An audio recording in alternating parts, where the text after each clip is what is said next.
All right, so I had to break out the buffer. This machine does a great job, especially using it right now to pick up water instead of getting out the big vacuum. I've done, there's 2 squares, hard to see, another 2, and there's 2 over there, and a couple more over there. But you can definitely tell where I used the buffer and where I only used the floor wash 5000. It's kind of shiny and, well, looks good from here, but still got all these scuff marks. So I'm probably gonna have to hit this area again.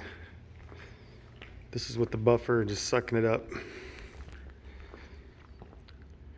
Any scuff marks you see here, they're not scuffs, they're scratches. This area I have not done. I just finished the kitchen, but it's still wet in some areas. And this area is already pre-sprayed, about to start scrubbing.